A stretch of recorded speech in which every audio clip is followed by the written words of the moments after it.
Ici Libellule à vous Louveteau. Je reviendrai. Ha! Tu t'attendais pas à ce que je dise ça, hein?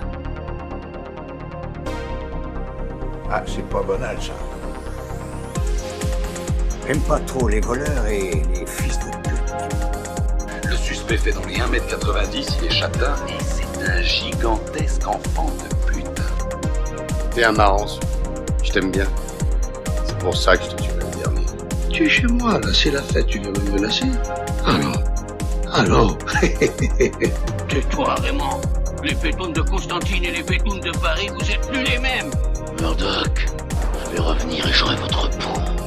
Pourquoi est-ce que je perds mon temps avec un branquignol dans ton genre, alors que je pourrais faire des choses beaucoup plus risquées, comme ranger mes chaussettes par exemple? Tu te souviens, Sully? Je t'ai promis que je te tuerais le dernier. C'est vrai, Patrick, c'est ce que t'as dit. Je t'ai menti.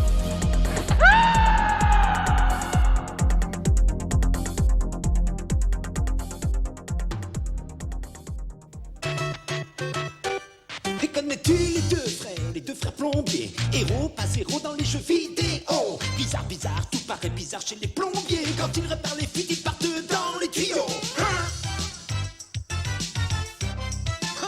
Super Mario Bros.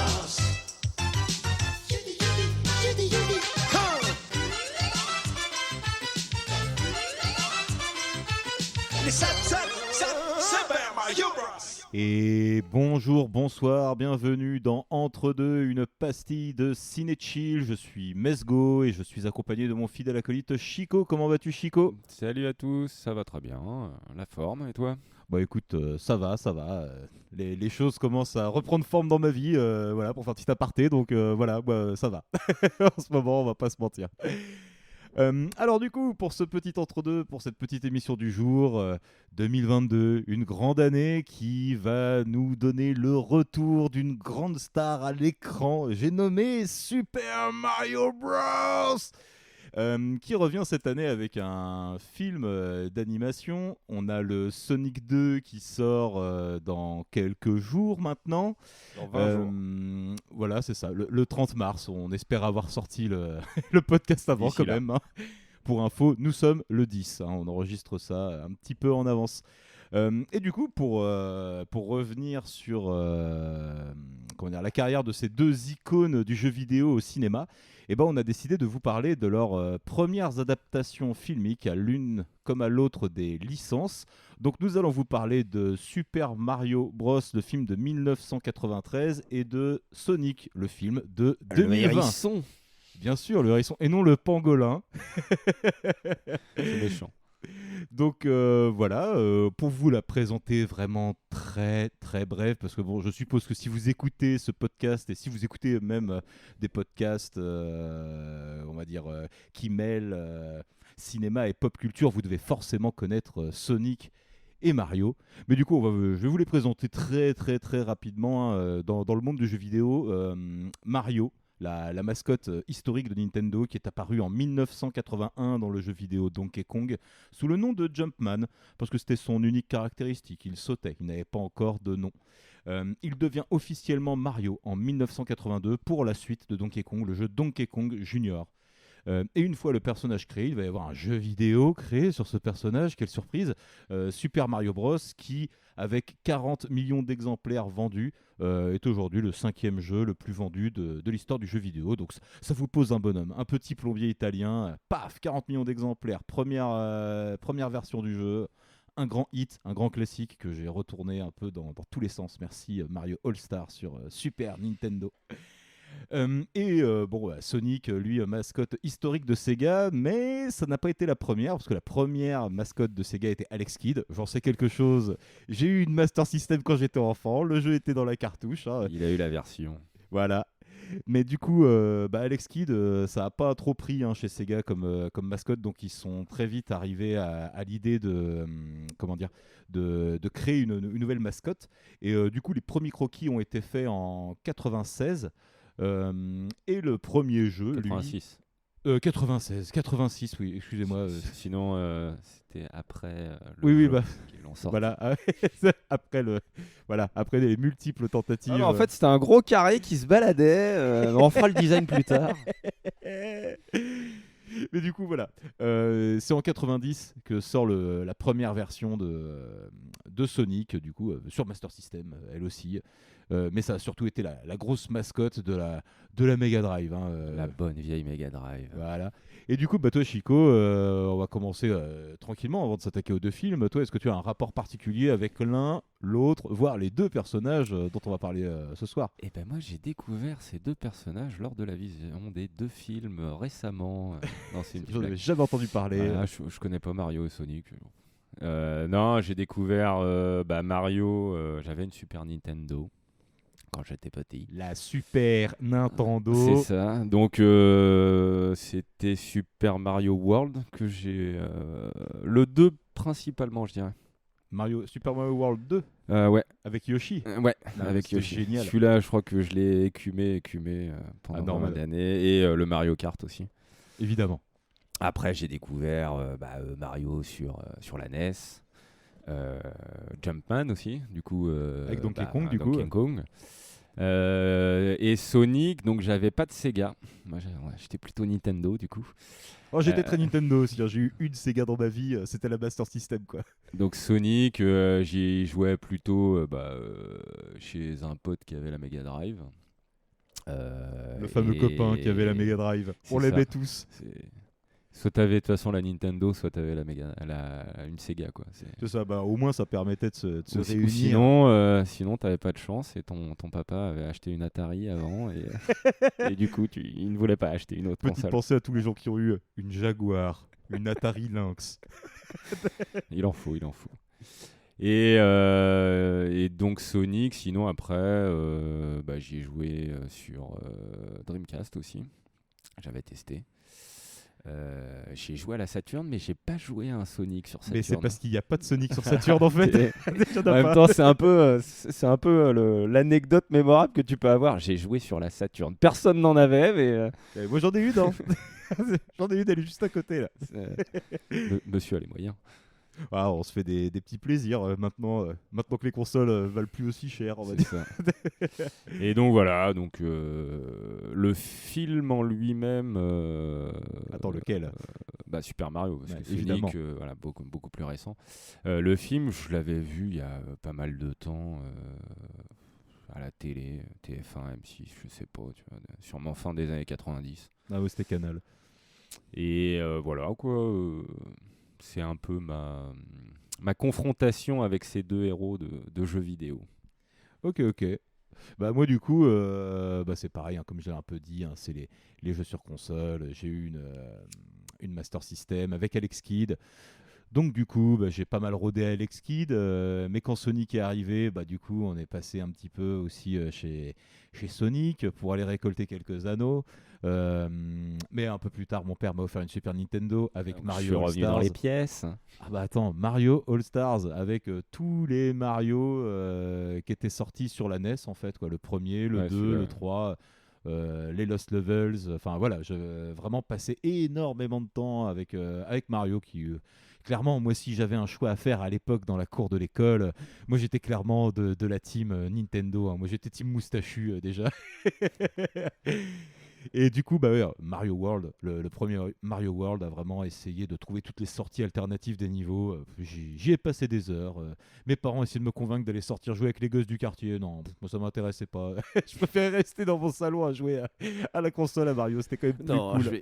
je vais créer une définition. Ça sera No Life. Je sais pas encore, mais ce qu'on mettra dedans. Mais... Non, pas non plus. Et puis du coup, Sonic, hein, vraiment, c'était pour moi, c'était pour l'anecdote. Hein, on avait une Mega Drive dans les coursives des cantines de l'école et il y avait une liste d'attente pas possible pour pouvoir y jouer, mais une fois de temps en temps. Laisse-moi te dire que j'ai pas beaucoup mangé à la cantine, c'est ça, non? En tout cas, tous les jours, j'étais tenté d'aller gratter une petite place. J'espérais Normal. qu'il y en ait qui se découragent en fait. Et du coup, je restais là. Non, mais t'inquiète. Il y a des frites à la cantine. T'inquiète, je te lâche la manette dans 2 minutes. Pas de problème. Et puis bon, on va s'attaquer d'entrée au film Super Mario Bros sorti en 93. Et bah moi, comme je disais, je l'ai vu sur Canal, je crois, pour la première fois qu'il l'avait diffusé, comme ça se faisait à l'époque, quoi, dans la foulée de la sortie du film, c'est-à-dire plus ou moins un an après. Ah oui, donc jeune. Donc je l'ai vu hyper jeune, quoi. Je l'ai vu vraiment. C'est un souvenir d'enfance. C'est presque. C'est un film doudou, mais on en reparlera. Alors du coup, c'est un film qui a été réalisé par Rocky Morton et Annabelle Yankel, je pense que ça se prononce comme ça, qui était un couple de réalisateurs britanniques. On reparlera d'eux un petit peu plus tard. Il faut savoir que ce film, c'est le premier film adapté d'un jeu vidéo de l'histoire. Il n'y avait pas eu d'autres adaptations avant, et on vous racontera toute l'histoire de la production une fois qu'on aura un peu plus débattu sur nos avis. Au casting, on retrouve Bob Hoskins qui joue Mario, qui a joué notamment dans Roger Rabbit, Brasil, dans Hook où il joue l'acolyte du Capitaine Crochet, un acteur qui m'est très Monsieur cher Mouche. et très sympathique. Monsieur Mouche. Incroyable. Pour l'accompagner dans le rôle de Luigi, on retrouve John Leguizamo. Lui, il y a quelques films que j'ai vus de lui que j'avais envie de citer. Ultime Décision avec Steven Seagal. Autant dire que c'est un film que j'aime beaucoup, parce que Steven Seagal meurt très vite. Ouh, C'est merde, vrai. spoil. Dommage collatéral avec un Schwarzy pompier qui veut aller venger sa famille en Colombie. Grand moment de n'importe quoi et de gêne post-11 septembre. Et dans Phénomène, le chef-d'œuvre de M. Night Shyamalan, où les gens sont persuadés d'être pourchassés par le vent. Vraiment, voilà. Mais en soi, c'est un très bon acteur, John Leguizamo.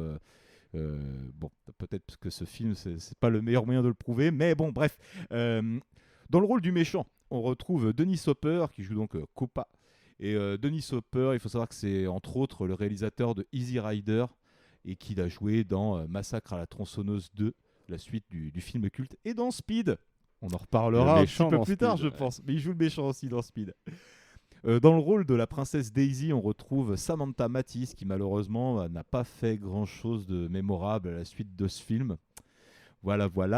On retrouve aussi également Fiona Shaw, qui joue Lena, la petite copine de Koopa dans le film. Enfin, petite copine, c'est pas très clair. Mais vous vous dites, mais qui c'est ça, Fiona Shaw, où est-ce que je pourrais l'avoir vue? Eh bien, il faut savoir qu'elle joue Madame Dursley dans la saga des films Harry Potter. Donc, vous l'avez forcément déjà vu si vous vous êtes attaqué à cette saga. Et en petit bonus, j'ai envie de dire en cerise sur le gâteau, on a une petite apparition de Lance Henriksen qui joue le roi champignon pour une séquence très très brève. La mycose. Il faut savoir que il joue dans Aliens, Terminator et tout un tas Il joue très de bien la films. mycose. Il joue très très bien. J'ai été impressionné par son rôle dans la mycose. Je te sens déjà très de mauvaise foi là. Je sens que je vais Mais devoir non. affronter en duel singulier. Alors du coup, je vais vous balancer un petit extrait et on arrive tout de suite pour le résumé.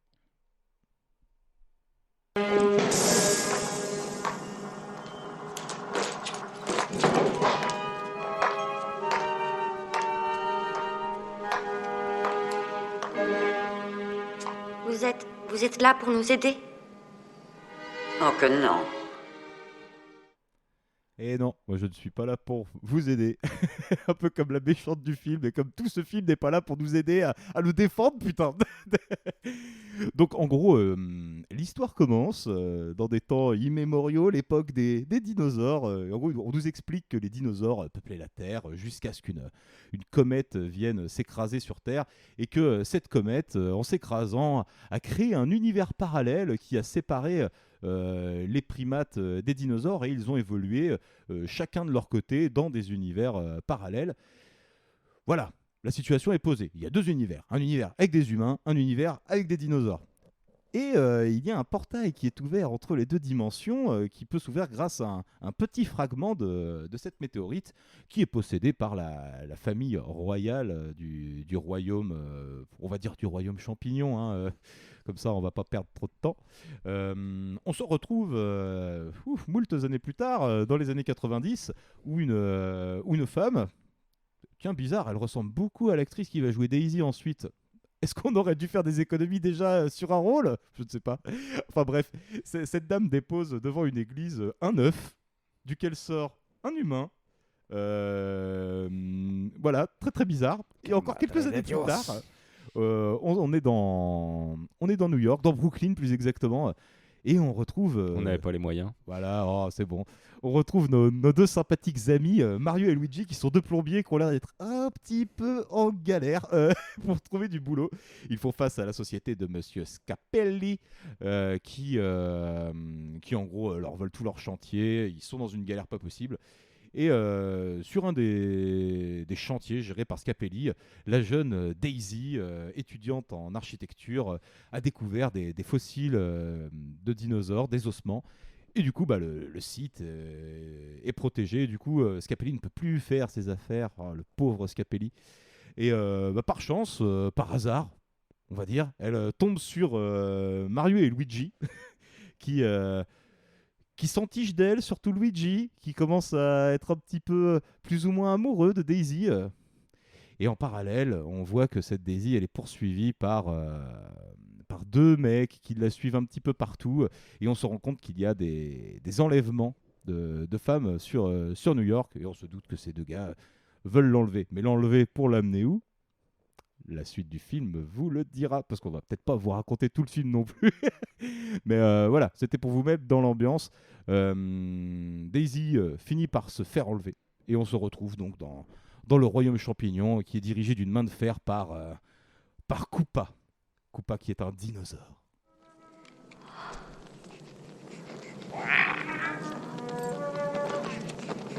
Mais tu es... Allez-y, dites-le. C'est un dinosaure. Yoshi est la mascotte royale. Vous pouvez le caresser, mais attention, si vous remuez trop les doigts, Yoshi risque de les confondre avec un crabe. Vous êtes sûrement le seigneur Koopa. C'est exact. Je suis le maître de tout ce que vous voyez ici. À savoir, quelques misérables rouelles et un désert infini. C'est tout de même une réussite. Merci. Alors, est-ce que c'est une réussite ce film ? Est-ce que vraiment on peut parler de réussite ? Objectivement, je vais pas vous mentir, je vais pas vous raconter n'importe quoi. On est face à un mauvais film. Je pense pas que Chico me contredira, c'est un mauvais film. Mais c'est parce qu'il y a un mais. Vu que je l'ai vu petit, déjà il y a un peu de ça. Foutre. Déjà il y a un peu de ça. Forcément, je l'ai vu petit, donc j'ai beaucoup d'affect pour le film. Qui moi, malheureusement, c'est peut-être mon côté un peu régressif, me fait encore marrer. Je trouve qu'il y a vraiment des idées très très sympas dans ce film qui vont pas au bout du truc, qui sont pas abouties, voilà, qui fonctionnent pas intégralement, mais moi qui m'évoque une sympathie infinie pour le film, même si j'ai conscience de ses limites et que j'ai conscience que ce n'est pas un bon film. Il y a des choses comme ça qui ne s'expliquent pas. L'amour d'un film, des fois, va au-delà de la compréhension, va au-delà même de la rationalité, parce que concrètement, oui, c'est vraiment mal filmé, les acteurs jouent mal. Il y a un sentiment que rien n'a été, quoi, que tout est parti en vrille, que le scénario ne sait pas où il va lui-même, que rien qu'en termes d'imagerie, le film ne sait pas s'il s'adresse à des enfants ou à des adultes. On est complètement perdu. Mais à côté de ça, encore une fois, moi je vois quelque chose de très couillu en fait par rapport à ce que sont habituellement les adaptations de jeux vidéo.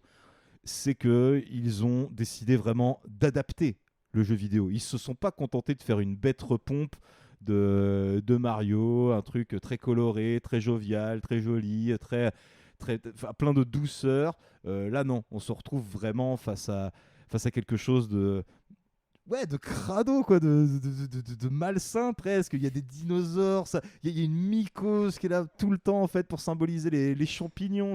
L'univers est complètement hardcore. Il y a des machines à désévoluer. Il y a un truc vraiment qui, je pense vraiment, hein, très honnêtement, que mon amour du cinéma un peu glauque, du cinéma d'horreur, d'autres films que j'ai pu voir par la suite, je les ai appréciés parce que j'ai vu ce putain de Mario et Mario Bros là quand j'étais gamin, quoi. Et ce truc me suit. J'ai beau le revoir, là, on l'a revu aujourd'hui, le film. Je pourrais me dire à un moment, non, mais vraiment, un jour, il va te faire chier ce film. Un jour, il va vraiment t'ennuyer. Et non, ce film n'arrive vraiment pas à m'ennuyer. Je trouve qu'il a vraiment des trucs super au niveau du design de la ville, par exemple. Je trouve que vraiment l'idée d'avoir fait une espèce de Evil New York démoniaque, où vraiment c'est c'est l'antichambre des enfers. Voilà, la désévolution, encore une fois, comme j'en ai parlé, c'est quand même l'idée de rendre quelqu'un 100 fois plus bête qu'il ne l'est, de le faire régresser mentalement. C'est une idée digne des plus grands tordus du cinéma d'horreur. Et même en termes de personnages, Mario est complètement fou, et je vais vous le prouver avec un petit extrait. Regarde, la voilà. Où ça? Oh là là, c'est pas des lunettes qu'il faut, c'est un chien. J'en fais mon affaire. Aucune femme au monde ne résiste au charme d'un Mario. Salut, princesse. Tu me reconnais pas? Je suis ton favori, ton petit Riri, ton gros canari. Mario, ça va?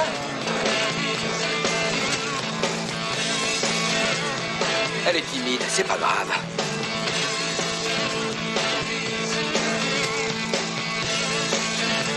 S'il vous plaît, cognez-moi encore. Ça me colle des frissons dans le dos. Mais ce coup-ci, vas-y carrément que j'entende le craquement de tes phalanges. Hein? Danse avec moi. Et si tu veux, je te cognerai toute la nuit. Oh ouais? Vas-y Mario, c'est dans la poche. Ah non mais cette scène les amis, cette scène est complètement incroyable. Alors déjà j'ai envie de dire, pour un film aussi vieux, aussi plein de clichés, hein, on va pas se mentir, hein. Là on est sur du Mario le tombeur de ces dames, waouh, putain faut y aller quoi. Mais du coup moi je trouve ça rigolo par exemple d'avoir fait cette scène là dans la boîte de nuit avec deux personnes fortes quoi.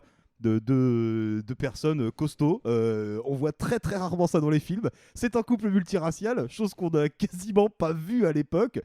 Et entre parenthèses que Sonic va sans vergogne lui piquer.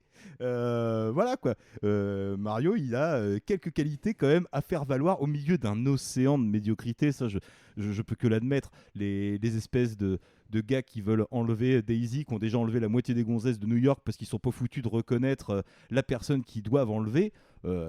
Pour moi, ça reste vraiment problématique. Déjà gamin, je les trouvais vraiment stupides et bêtes. Et là, ils sont toujours aussi stupides et bêtes. Mais du coup,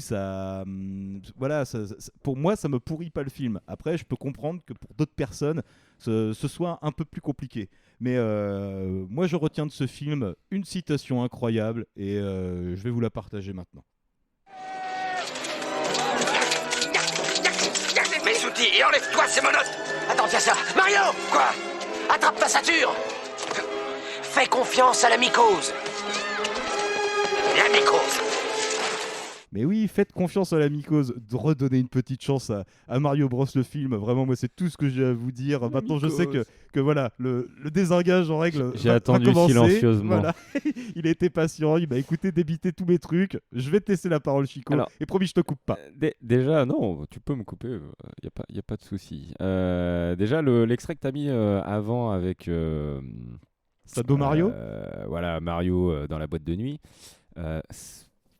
Juste à l'oreille, moi ça me fait penser à Danny DeVito dans Jumeaux, bon, qui est sorti après. Hein.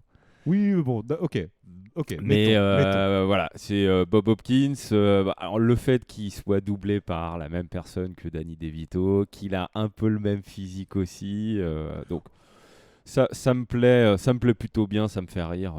Et puis là, on va vous parler que de VF, hein, parce que je vais être très honnête avec vous, hein, ce film, je ne l'ai jamais vu en VO. Je veux pas me détruire un souvenir d'enfance en regardant le truc en VO et en trouvant ça vraiment mou. Moi, c'est le doublage VF aussi qui fait une grosse différence et qui fait que j'ai beaucoup d'affection pour certaines des punchlines du film.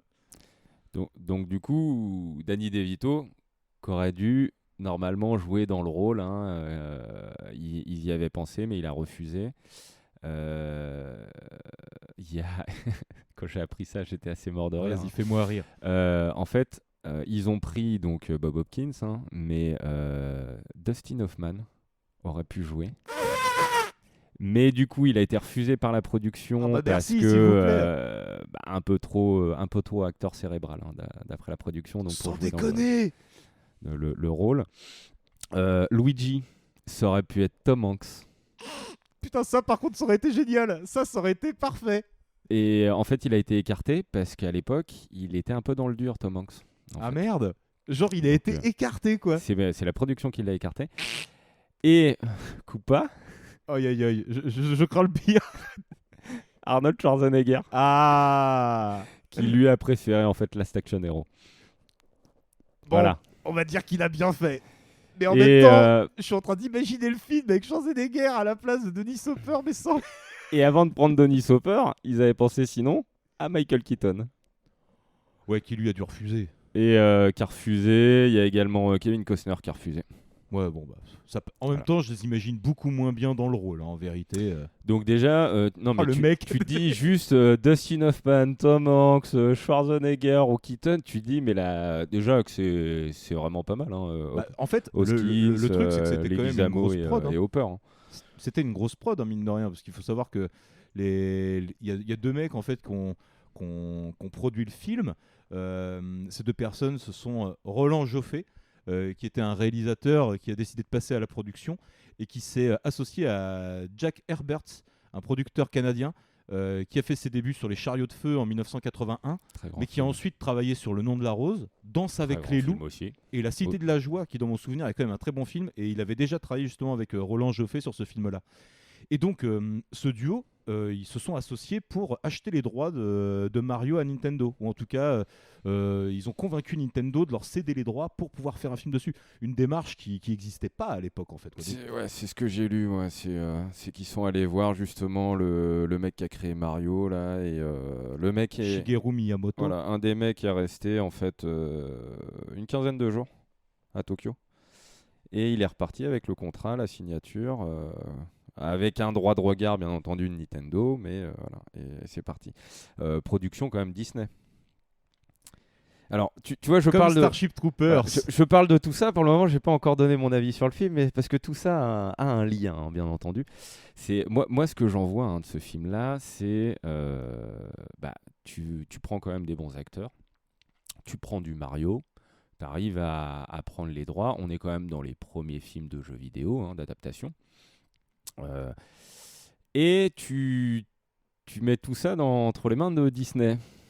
Donc tu te dis pourquoi pas. Donc puis après, attends, quand même. Remettons les choses dans leur contexte aussi. C'est pas le Disney d'aujourd'hui, c'est le Disney de l'époque. Voilà, c'est le Disney qui est en pleine crise et qui va revenir fort avec la petite sirène. En plus, c'est Disney, c'est Hollywood Pictures, donc c'est c'est pas Disney, filiale, quoi. Disney, et c'est distribué par Buena Vista quand même, international. Donc, comme Starship Troopers, encore une fois. Donc voilà, après, ça... Mais voilà, le problème, moi, que je trouve dans ce film, du coup, c'est que on te fait une adaptation normalement qui est plus axée vers les ados ou les enfants. Et Mario devrait être... c'est logique, je comprends le délire, ça d'un point de vue de Disney. Mais le scénario, c'est pas du tout ça. Et on se retrouve quand même, on prend des mecs, des corps de Blade Runner, scénaristes de Mad Max. De Rain Man à la base aussi, le scénariste de Rain Man qui a travaillé sur une version de scénario pour ce Super Mario Bros. Mais en vrai, je te trouve sévère sur le scénario parce qu'il faut savoir ce que c'est Mario à l'époque. Mario, c'est un mec qui va d'un bout à l'autre d'un niveau pour sauver une princesse. Ah oui, non, mais c'est... La base de scénario, c'est quand même du papier à cigarette. Je critique pas le scénario, mais c'est en fait, on a un scénario où on a des mecs en fait qui sont dans un certain univers et on a Disney qui correspond pas du tout à cet univers. Même si Touchstone, tout ça, il y a d'autres films. Je te dis, avant, ils avaient fait Roger Rabbit, ils avaient fait des trucs quand même qui étaient plus orientés justement jeune adulte, quoi, tu vois. Enfin, je sais pas, je pense que le Disney de l'époque, déjà, c'est pas le même qu'aujourd'hui. On n'est pas dans une volonté de tout édulcorer, quoi. Surtout quand tu passes par des filiales, c'est que les mecs, justement, je pense, à cette époque-là, sont prêts à prendre un petit risque en se disant, bon, on va pas partir justement sur un truc guimauve avec Mario alors qu'on pourrait le faire. On va plutôt miser justement sur cette vision un peu noire et pessimiste. Si tu pars sur ce principe-là, il n'y a pas de souci. Mais en fait, si tu dézingues la production justement parce que tu veux que ça s'adresse beaucoup plus aux enfants, à un moment donné, en fait, c'est là ce qui me pose plus de problèmes. c'est que s'ils avaient fait le choix, justement, de partir dans ce délire qui est punk, hein, clairement, on a un décor punk, il y a du budget. Une esthétique punk même. Hein. Voilà, l'esthétique, il y a du budget, clairement, quand on a les bagnoles de la police et compagnie, Les taxis l'univers. et tout le bordel. Après, ça vaut largement le 5e élément, moi je te le dis. je ne peux pas dire si t'attaques là-dessus en même temps. Mais je suis prêt à tout pour défendre le film. Hein. Mais voilà, c'est moi le décor, l'univers me branche bien. Ça me rappelle des films des années 90 ou des univers un peu crado comme ça, des Judge Dredd. Non, je penserais pas à Judge Dredd forcément, mais dans le décor, tu vois, à des moments, j'ai l'impression d'être un peu dans un décor d'un New York 97, un truc en fait vraiment un parti pris quoi. Et le seul problème, c'est que moi, j'ai du mal à situer le film quoi, par rapport à ça. En fait, c'est est-ce qu'on est un petit peu plus dans un film qui s'adresse aux enfants ou est-ce qu'on fait vraiment dans le délire ? Et je trouve qu'à chaque fois, il essaye de... Moi, je pense que c'est ça son vrai gros problème, c'est qu'en fait ils n'ont jamais su résoudre cette question de savoir à qui le film allait s'adresser. Ils n'ont pas choisi de public en fait, ils ont choisi de mettre un petit peu pour tout le monde. Et je vais te le prouver avec un petit extrait d'une bêtise confondante, mais moi qui me fait beaucoup rire. C'est formidable!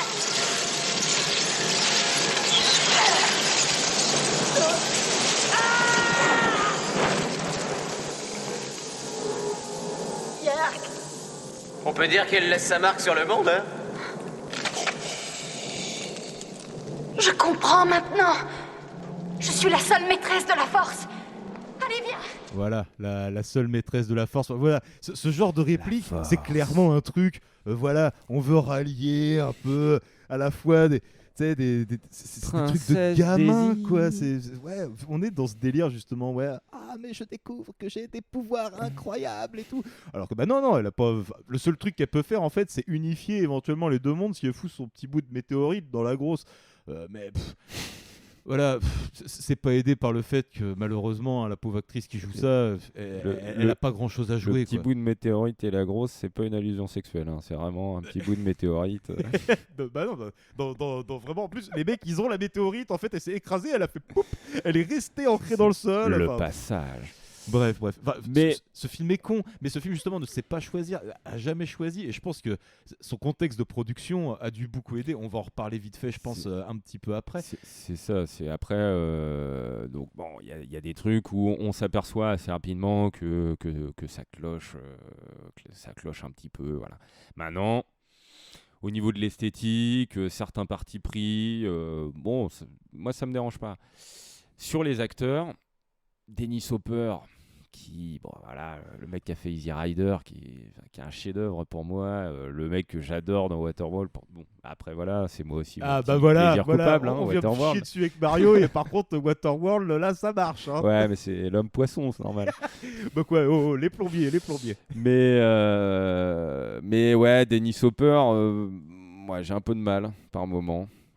Mais bon, c'est pas si dégueulasse que ça. J'ai déjà vu des films pires. Je me suis refait Tomb Raider.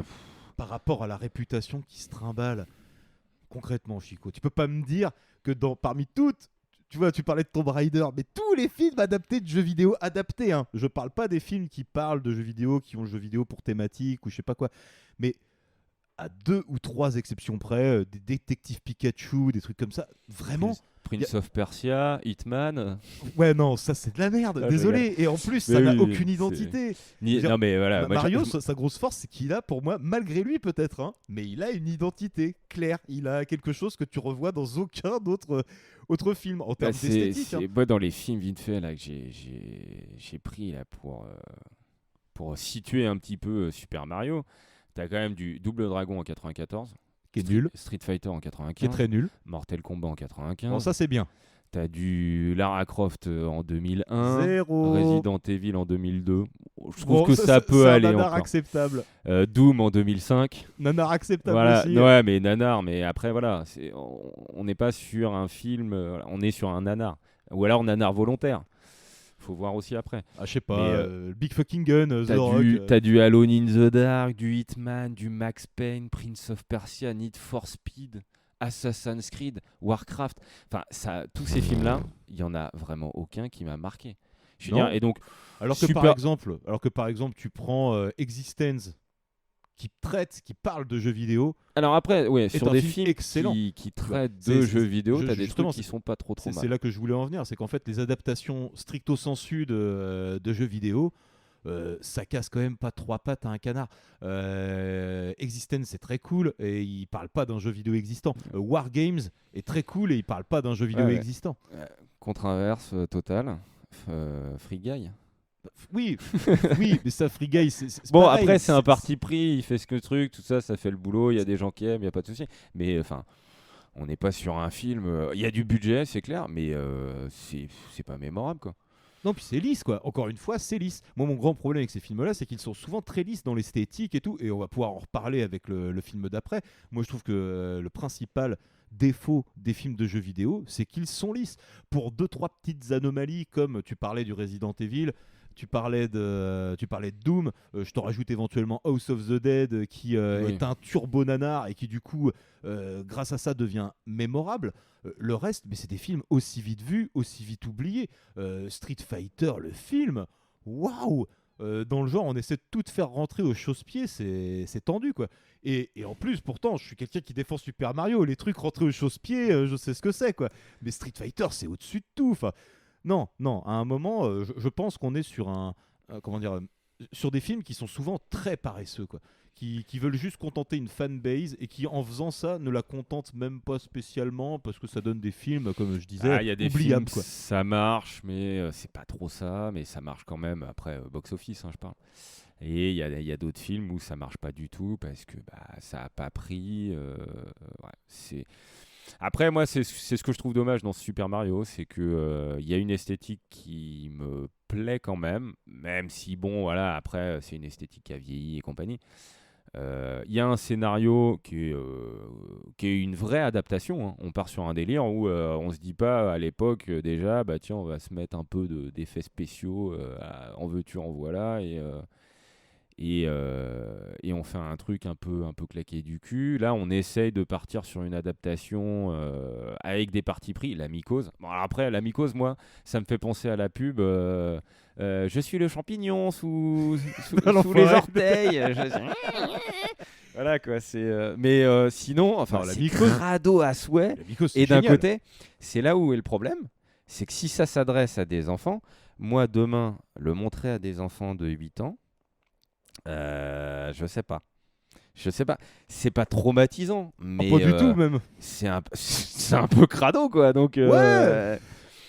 Moi je trouve que c'est une bonne porte d'entrée si. Mais après voilà, tu veux montrer un truc un petit peu bizarre à tes enfants qui va pas non plus les traumatiser et au pire va leur faire dire ouais ça m'a pas fait marrer, c'est naze. Moi je pense que ça a fait très bien le boulot. Pour une découverte un peu d'un univers Mad Max 2 et compagnie, j'y pourquoi pas. Voilà, on arrive quand même à obtenir du positif sur ce film et ça me fait vraiment plaisir. On va conclure, hein, je pense quand même sur Mario, ça fait un petit moment qu'on en parle, mais bon, faut savoir quand même que le film, ça a été un gros échec, hein, 40 millions un peu plus même de 40 millions de dollars de budget pour 20 millions de recettes monde, c'est quand même vraiment pas énorme. Après, il faut quand même le remettre en contexte. Il s'est retrouvé nez à nez avec 2 gros hits de cette année-là. Est-ce que tu pourrais essayer de les deviner, Chico, comme ça, sans regarder ma petite fiche 93, 2 énormes films qui sont sortis cette année-là. 2 films qu'on traitera dans pas longtemps. Je suis pas sûr, non, pas sûr. C'est pas en 93 Si, mais c'est pas ce film-là auquel je pense, parce que lui aussi ça a été un faut four. Pas que je les cite. Non. 93. Bon, je vais te les donner, t'as l'air de galérer. Mais du coup, Jurassic Park oui, c'est vrai. Et Madame Doubtfire. Et en plus, la comparaison en termes de dinosaures entre Jurassic Park et Super Mario a pas dû aider à... Yoshi, ils ont peut-être taxé le Yoshi à Jurassic Park. Ah, peut-être qu'ils ont demandé à Steve, prête-nous un dinosaure. Allez, tonton. Prête un dinosaure. Mais voilà à peu près tout ce qu'on avait à dire sur Super Mario Bros. Je vous passe un dernier petit extrait qui annonce une suite qui malheureusement ne verra jamais le jour, malheureusement pour moi. Donc voilà, petit extrait. Mario, venez voir, vite, dépêchez-vous. Venez, on parle de nous. Du passage entre les dimensions. pour ramener les disparus de Brooklyn en les arrachant aux griffes d'un féroce dictateur. Il a une bonne tête, le chimpanzé, hein? Et je les appellerai les Super Mario Brothers.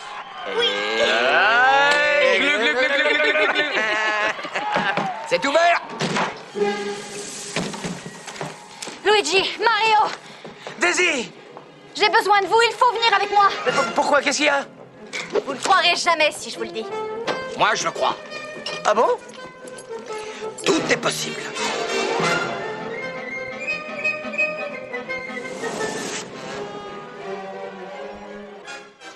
Et ouais, on a peut-être un peu abusé sur Super Mario, mais il y avait des choses à dire en même temps. On a passé un peu de temps dessus, mais je pense vraiment que c'est un film sur lequel il faut au moins jeter un coup d'œil une fois dans sa vie, pour donner un avis final là-dessus. On va s'attaquer au deuxième film de la sélection, du coup. Qui dit Mario, dit en face Sonic. Mais du coup, est-ce que tu peux nous en dire un petit peu, Toshiko, par exemple, sur ce Sonic? Sonic, allez, attrapez-moi. La série. Sur le film Sonic, donc Sonic, petit hérisson bleu à vitesse supersonique, qu'on retrouve dans son film Dans sa planète, là, Mobius. Allez, accrochez-vous. Et voilà, exactement, il court, il va à l'école, tout ça. Mais la chouette, alors je sais plus comment elle s'appelle, la chouette dans Sonic, là. Celle qui s'occupe du bébé Sonic, lui dit pourtant qu'il faut pas utiliser ses pouvoirs et compagnie, parce qu'un pouvoir implique de grandes responsabilités. Et d'ailleurs, en parlant de ça, petit extrait. Voici l'île d'où je viens. Une île paradisiaque, plage de sable fin, cascades vertigineuses, montagnes russes à volonté. Et j'ai jamais eu besoin de prendre le bus pour aller à l'école parce que je faisais le tour de l'île en moins de 2 secondes. De toute façon, il n'y avait pas d'école. Je sais, une île de rêve, je vous dis. Je suis né avec des pouvoirs extraordinaires, mais on m'a dit de les cacher. Et comme tous les enfants, j'ai fait le contraire, évidemment. Et ouais, Sonic, il a décidé de pas écouter la chouette, qui définit comme l'Obi-Wan Kenobi des chouettes. D'accord, ok. Et donc, il y a des méchants qui veulent l'attraper pour son pouvoir, et donc il s'enfuit dans un monde parallèle. Et on envoie un deuxième petit extrait. Écoute-moi attentivement, Sonic. Tu es doté d'un pouvoir comme je n'en ai jamais vu. Il y aura toujours quelqu'un qui voudra te le prendre. Ton seul moyen de rester en sécurité, c'est de vivre caché. Ce monde se trouve aux confins de l'univers. Tu y seras en sécurité. Mais je veux pas y aller sans toi. Il le faut. Ce sac d'anneaux sera ton bien le plus précieux. Si un jour tu es découvert, utilise un anneau. Ne t'arrête jamais de courir. Sauve-toi!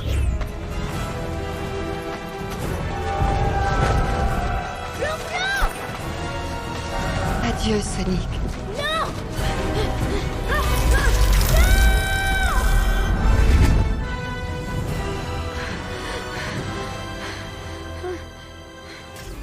Pauvre petit Sonic. Et là, je viens de me rendre compte que la chouette, c'est la voix française de la nana dans Doctor Strange.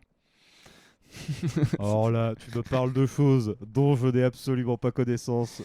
Voilà. Et donc, ce petit hérisson qui arrive sur Terre dans la ville de Green Hill, je crois. Exactement. Green Hill, Wink Wink, référence au nom du premier niveau dans le premier jeu Sonic.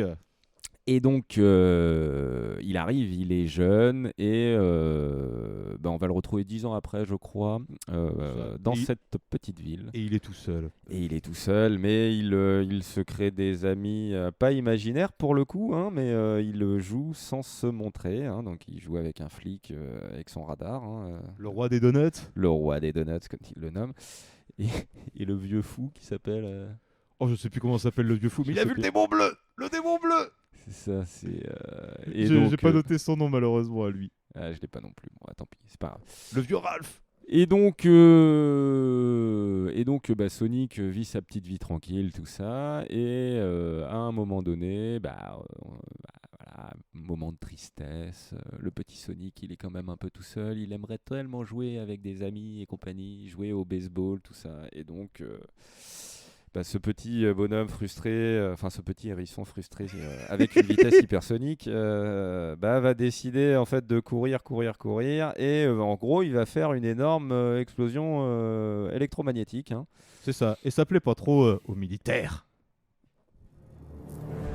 Il y a 20 minutes, un phénomène de surtension a coupé le courant dans tout le nord-ouest Pacifique. Que sait-on jusqu'ici? Nous avons d'abord envisagé une impulsion électromagnétique. Mais des ondes électromagnétiques ne peuvent pas générer une telle puissance. La NASA exclut l'hypothèse d'une éruption solaire ou d'une chute de météorites. Le département de l'énergie écarte tout problème sur une centrale. Bravo, je vois qu'on est très fort pour dire ce que ce n'est pas. C'est peut-être le prélude à une attaque de plus grande ampleur. Il faut faire appel au 5e et 6e régiment. Non. La situation exige de convoquer une pointure. Une personne qui comprend la technologie. On enverrait un rat de laboratoire? Attention, pas n'importe lequel. Un énorme rat avec des griffes. Vous ne pensez pas à celui auquel je pense. J'en conviens, il est un peu bizarre. Bizarre, vous dites? Non, hors de question. Attendez, ce type est une grenade dégoupillée. Mais c'est quelqu'un de brillant. Il a fait au moins 5 doctorats, il a un QI qui explose les compteurs et surtout, il conçoit des drones tout à fait révolutionnaires. Vous êtes sûr qu'il sera à la hauteur? Il a mené ses missions d'une main de maître. Vous vous rappelez le putsch au Pakistan? Non. Le soulèvement en Azerbaïdjanistan? Il n'existe pas, ce pays. Exact. Et justement, on peut remercier Robotnik pour ça. Je suis sidéré que vous appeliez ce cinglé à la rescousse. Je le suis aussi, mais nous n'avons pas d'autre choix.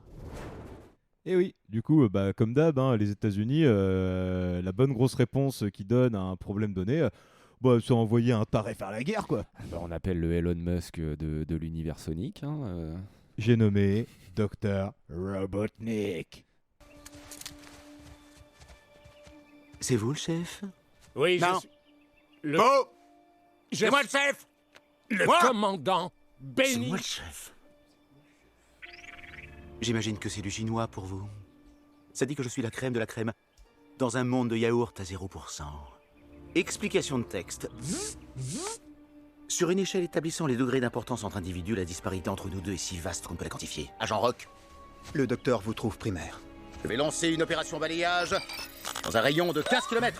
Ça devrait suffire. Tu me regardes toujours bizarrement?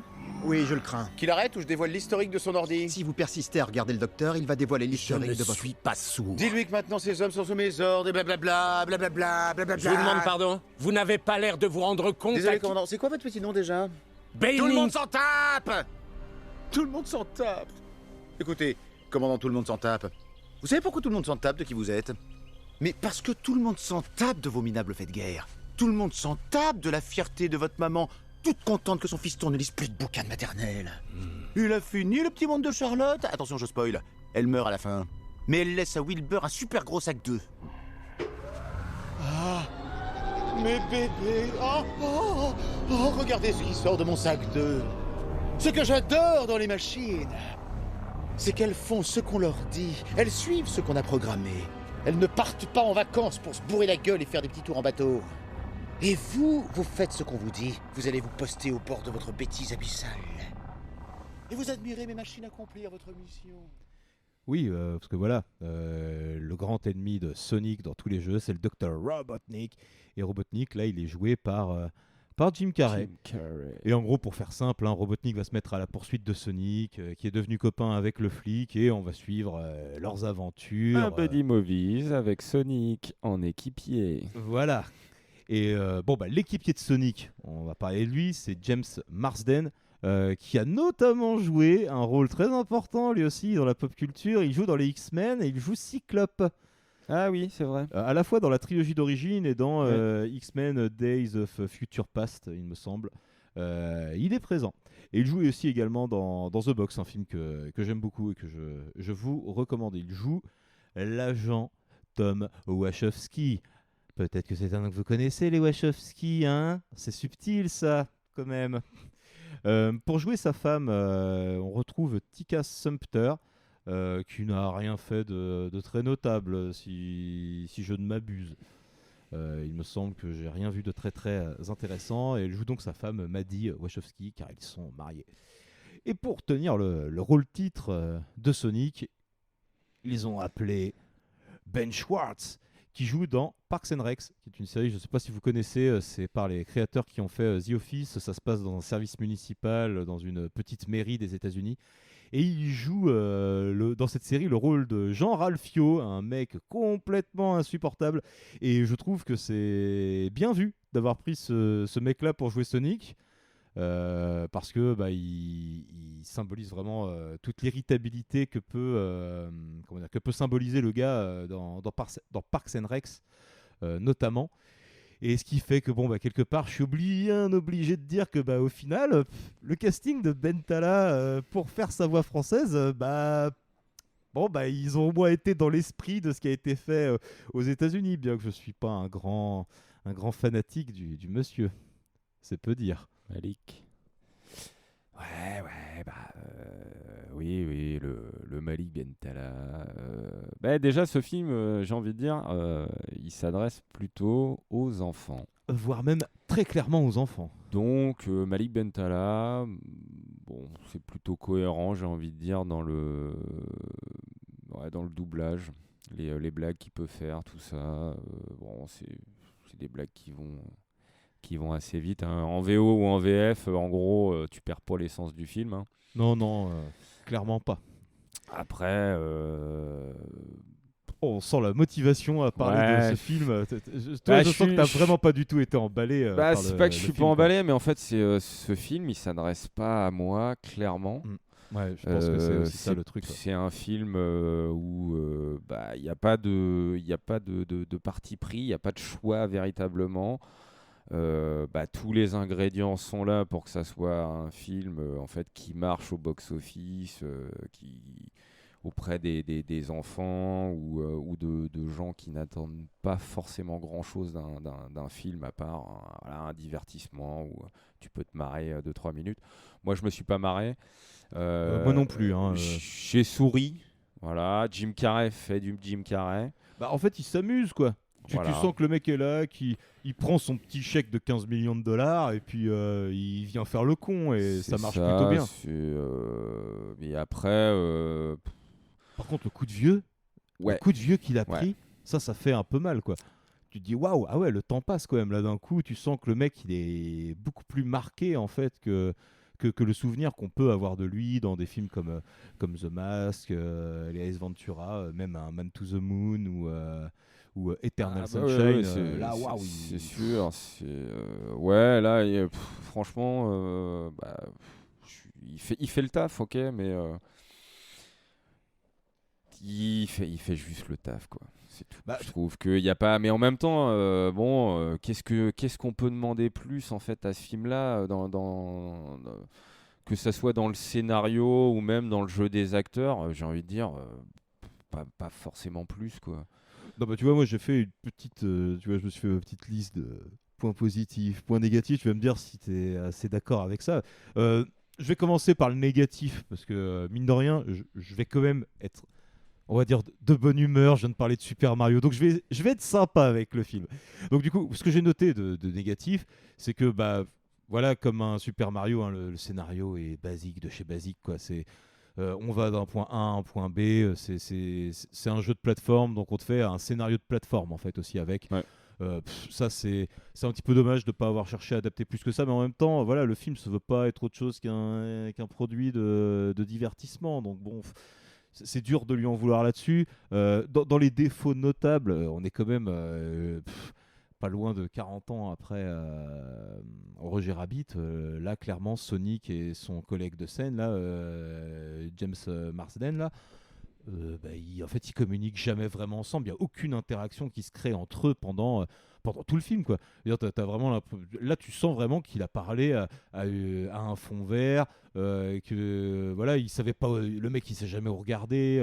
Il n'y a jamais un moment où ils sont en contact l'un avec l'autre, alors que c'est quand même pourtant la base dans un film comme ça où tu veux te faire croire à un univers et tout. Là, je trouve que ça rend le tout hyper factice, hyper lisse, encore une fois, hein, comme je disais, hein, dans les adaptations de jeux vidéo, c'est un des gros problèmes, c'est le côté lissage, quoi. L'image, elle est trop propre, quoi. Elle est trop nickel, quoi. Tu peux pas ouais, tu vois rien de réel là-dedans du tout, quoi. Même pas un minimum, il n'y a aucun effort qui est fait. Donc du coup, voilà, moi j'ai pas été non plus transcendé par le film. Après, dans ce que je retiens de positif, c'est que mine de rien, c'est une adaptation correcte du jeu vidéo. C'est-à-dire qu'ils ont pas pris de risque, mais en prenant pas de risque, ils ont réussi à intégrer un peu tous les éléments essentiels de Sonic. T'as le côté avec les anneaux qui lui permettent de passer d'une dimension à l'autre. C'est une utilisation plutôt intelligente du truc. La gamine qui lui donne ses chaussures rouges. On sent qu'il pourrait presque devenir l'espèce de Super Sonic qu'on a vu dans les jeux futurs. Est-ce qu'ils vont s'en servir dans les suites peut-être, je sais pas. Je peux clairement pas dire c'est quoi la fin, mais les fans de Sonic étaient quand même hyper contents d'arriver à la fin du film et aux dernières scènes. Encore une fois, t'as Jim Carrey qui s'amuse comme un ouf. Et il y a une scène quand même malgré tout que je ressors du film que moi j'ai trouvé plutôt intéressante. C'est la scène où ils sont en bagnole. De toute façon ils sont en bagnole les 3/4 du film quoi. Oui. Mais ils se font poursuivre par le robot de Robotnik, là, une espèce de gros engin qui se redivise en plusieurs plus petits robots qui créent une course-poursuite sur la longueur. Et là, pareil, on exploite le côté vraiment la vitesse de Sonic, le côté la voiture, vas-y, pars devant la voiture, je te rattrape. On joue bien sur ces éléments de vitesse. Il y a une ou deux blagues qui passent à peu près bien dans ce moment-là. C'est le seul moment où j'ai levé un petit peu l'œil en mode oh tiens, il se passe un peu quelque chose. Ah, bon, bah ça redescend complètement. Bon, bah tant pis quoi. Mais voilà, je me suis dit en fait, au bout du compte, bah voilà quoi, ça c'est le genre de film que je pourrais éventuellement montrer à mes plus petits neveux quoi. C'est pas grand chose, mais on va au moins lui reconnaître ça. Je pense que pour un film pour enfants, ça fait largement le boulot quoi. Bah c'est ça, ouais, je suis d'accord avec toi sur les points négatifs et les points positifs. Après, oui, voilà, il en demande pas forcément plus. Mais enfin, moi, il y a le début en fait, je l'ai trouvé plutôt cool. Tu vois, t'es sur sa planète, Bah ça c'est la promesse du 2 quoi. Je pense que le 2 va beaucoup plus se passer sur sa planète tu le éventuellement. vois, il fait des tours, tu te dis ok, il y a la petite présentation qu'on a entendue là en extrait et je me dis ouais, ok, c'est parti. Bon bah ok, il va sur Terre. Je me dis bon bah c'est pas grave, on est parti quand même dans un univers voilà, Sonic. Et ben en fait dès qu'il arrive sur Terre, dès qu'on voit ça, ok, il s'amuse avec le roi des donuts vite fait, un petit moment ok, un peu drôle, ok, mais on te rajoute Robotnik, il y a des moments plaisants, mais en fait tout ça, en fait à part les moments où tu as Sonic qui voilà, en effet course poursuite, qui fait ses trucs habituels, ses sauts, la vitesse et compagnie, Robotnik avec ses armes. Derrière en fait dès que tu les vois les deux en interaction, Sonic et le shérif, bof, quand il est dans la maison avec la gamine, la femme et compagnie, pareil quoi, on essaye de te faire des petits moments drôles, mais je suis pas spécialement convaincu. Ouais, c'est. Ça fait très la série, tu sais, du frère Wayans, là, je sais plus comment ça s'appelait, le chauve là.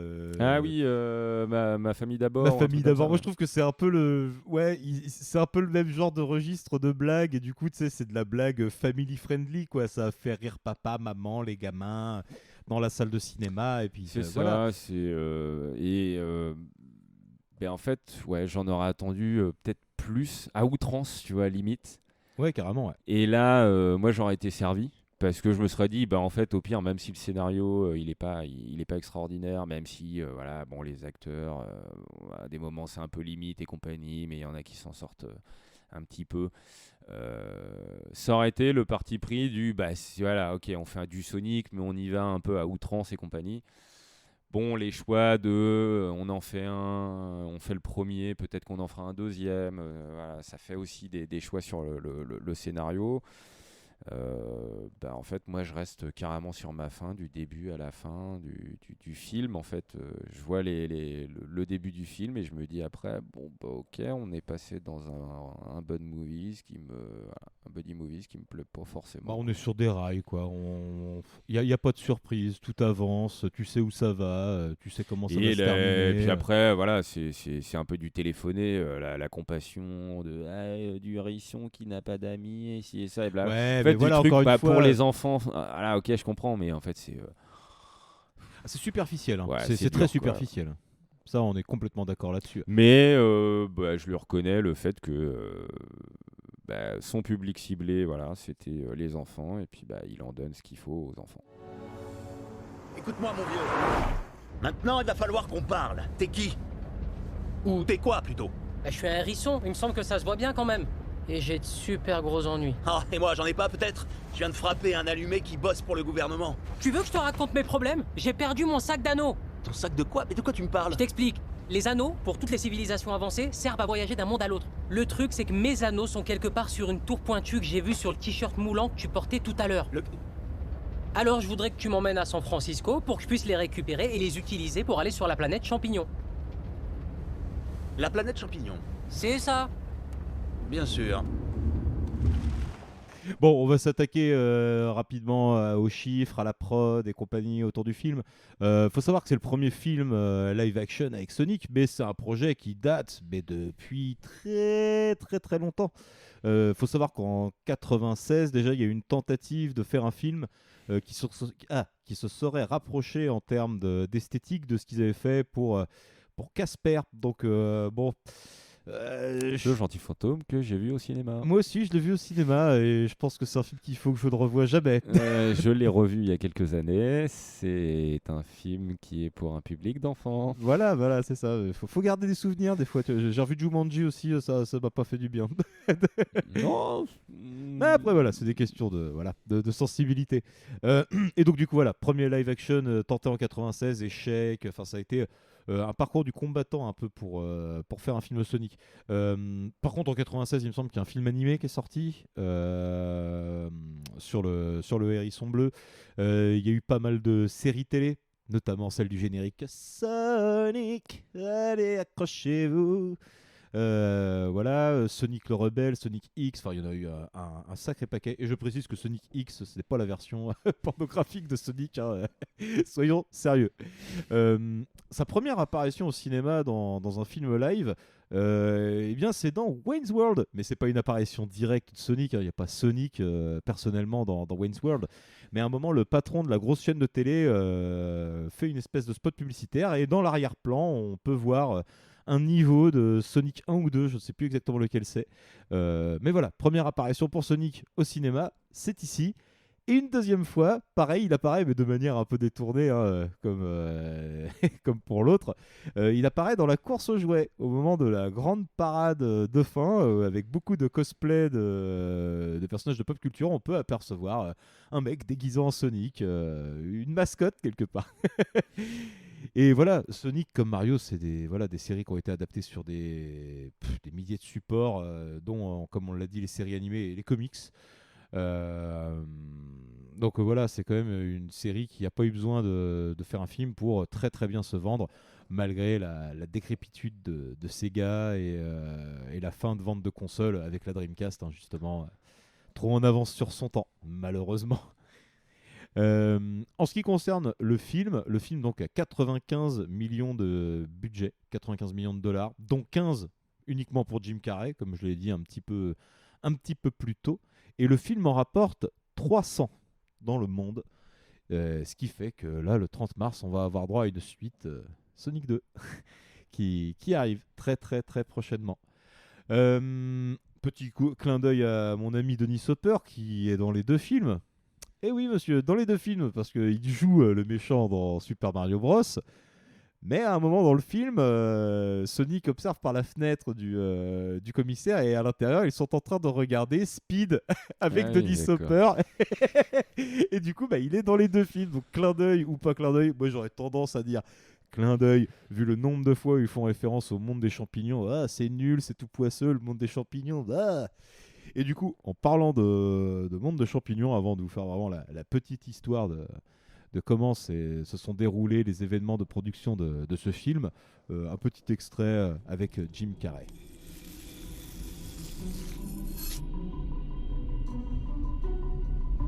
Je suis parfaitement sain de corps et d'esprit. Je me contrôle. N'ai-je pas raison, agent Rock ?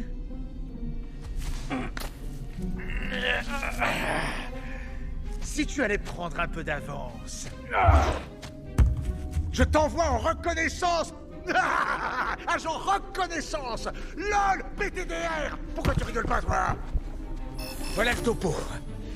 On est sur une planète inhabitée, sans ressources ni vivres, et zéro moyen de rentrer au bercail. Un homme normal mourrait dans ce trou. Je serai de retour pour Noël prochain.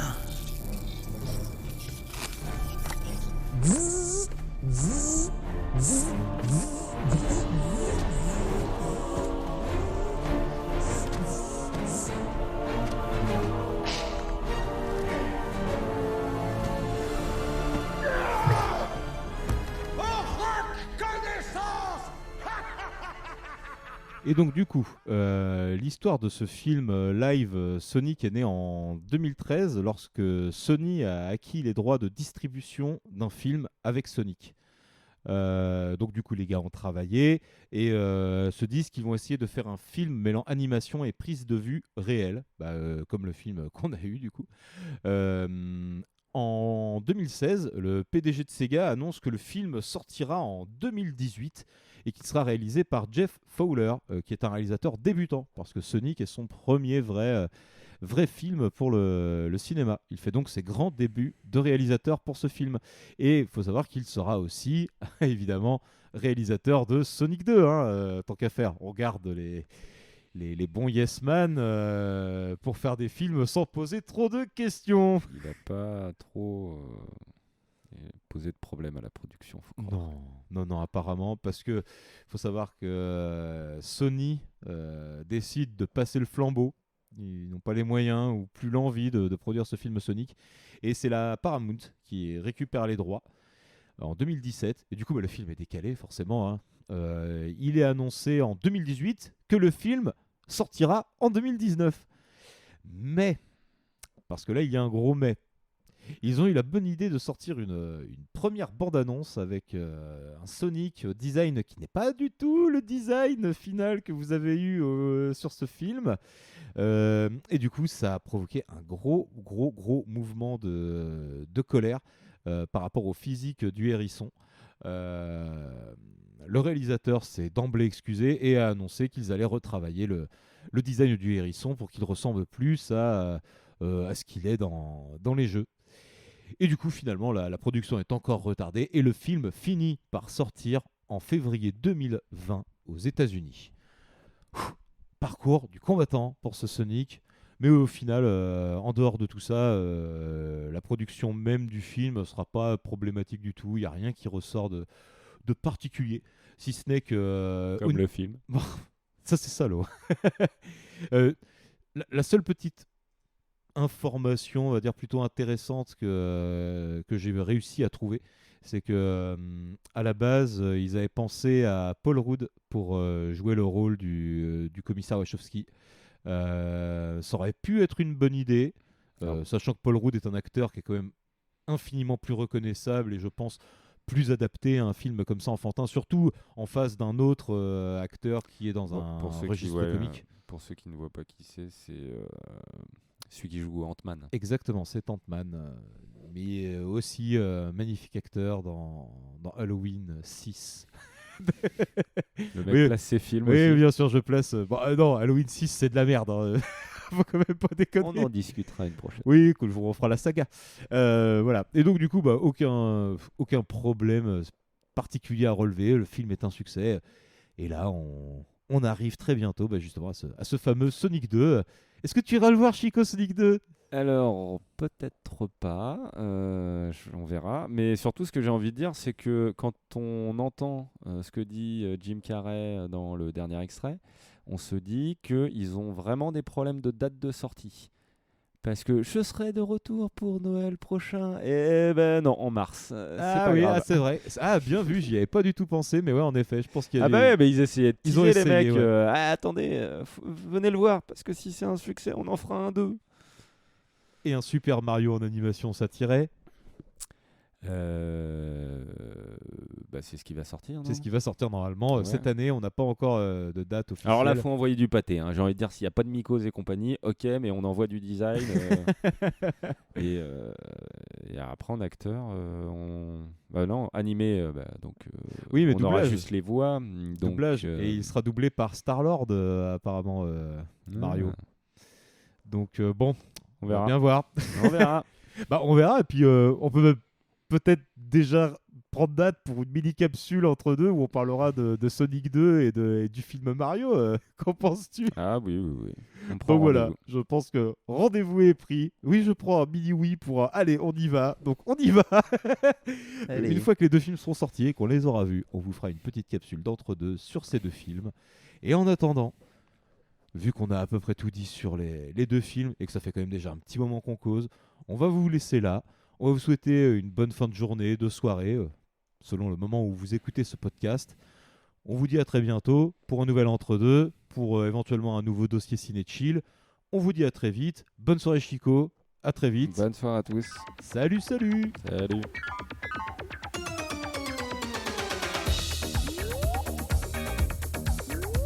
Coupant comme une lame, rapide comme l'éclair. Ceux qui voudraient me suivre, ils sont tous loin derrière. Je suis Sonic l'électronique, je suis Sonic supersonique. Cours par-ci, cours par-là, tu ne m'auras pas.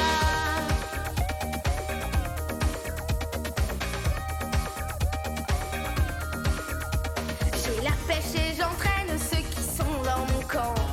Et qui même me suivent, nous allons de l'avant. Je suis Sonic le sympathique, je suis Sonic le romantique.